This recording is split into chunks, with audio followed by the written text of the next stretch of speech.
আজ শ্রী শ্রী জগন্নাথ দেবের স্নানযাত্রার মহোৎসব। প্রত্যেক বছর এই দিনে প্রতিটি জগন্নাথ মন্দির খুব জাঁকজমকপূর্ণভাবে সেজে ওঠে। হিন্দু ধর্মের প্রত্যেক ভক্তগণ আজকের দিনটিকে অত্যন্ত শুভ বলে মনে করেন। কিন্তু কি এই স্নানযাত্রা, তা হয়তো অনেকেরই অজানা। তাহলে দেরি না করে জেনে নেওয়া যাক স্নানযাত্রা কি এবং কেন হয়। জ্যৈষ্ঠ মাসের পূর্ণিমা তিথিতে ভগবান জগন্নাথ দেবের আবির্ভাব কালকে স্মরণ করে রাখার জন্যই এই স্নান যাত্রার আয়োজন করা হয়। স্নান যাত্রার আগের দিন জগন্নাথ, বলরাম, সুভদ্রা এবং সুদর্শন দেবকে বেদি থেকে নামিয়ে বিশেষভাবে তৈরি করা স্নানের বেদিতে স্থানান্তরিত করা হয়। পুরীর মন্দির প্রাঙ্গণে স্নানমণ্ডপ নামে এক বিশেষ মণ্ডপ তৈরি করা হয়। এই মণ্ডপের উচ্চতা এতটাই বড় হয় যে বাইরে থেকে বিগ্রহগুলিকে দেখতে পাওয়া যায়।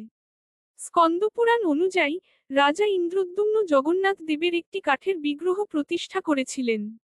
এরপর থেকেই স্নানযাত্রা অনুষ্ঠানের শুভ সূচনা হয়। অনুষ্ঠানের দিন সকালবেলা ফুল, বাগান ও কিছু গাছের চিত্র দিয়ে মণ্ডপ সাজানো হয়। স্নান মণ্ডপের আশেপাশে তোরণ এবং পতাকা লাগানো হয়। জগন্নাথ, বলরাম, সুভদ্রাকে ফুল দিয়ে সাজানো হয়।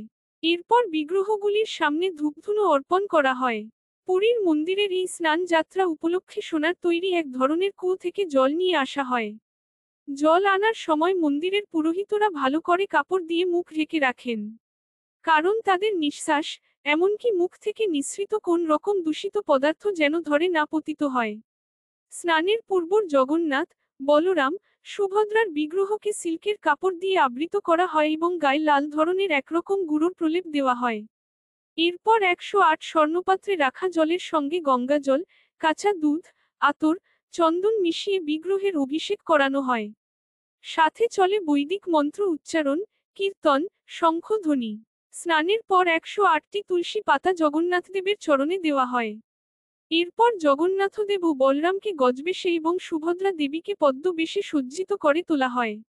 এরপর তিন মূর্তির মধ্যে সামনে গোলাপ ফুল এবং 5 রকমের ফল উৎসর্গ করা হয়। এই স্নানযাত্রা অনুষ্ঠান সম্পন্ন হওয়ার পর পূর্ণিমা থেকে আষাঢ় মাসের অমাবস্যা পর্যন্ত 15 দিন ভগবানকে সকল দর্শনার্থীদের থেকে দূরে রাখা হয়। এই সময় মন্দিরের ভিতরে ভগবানের পূজার্চনা চলে। 16তম দিন অর্থাৎ রথযাত্রার দিন জগন্নাথদেবকে সাজিয়ে সকল ভক্তের সামনে দিয়ে গুন্ডিচা মন্দিরে মাসির বাড়ি রথে করে নিয়ে যাওয়া হয়। কথিত আছে, স্নানযাত্রার পরের 15 দিন জগন্নাথ দেবের প্রবল জ্বর হয়। এটি অনসর পর্যায় নামে পরিচিত। এই সময় ভগবান আয়ুর্বেদিক পাচন গ্রহণ করে একপক্ষ কালের মধ্যে সুস্থ হন। সেই জন্য এই সময় জগন্নাথ, বলরাম এবং সুভদ্রাকে পটচিত্রের মাধ্যমে প্রদর্শন করানো হয় এবং জগন্নাথ বলরাম সুভদ্রা রতন বেদী নামক একটি বিশেষ জায়গায় স্থাপন করা হয়।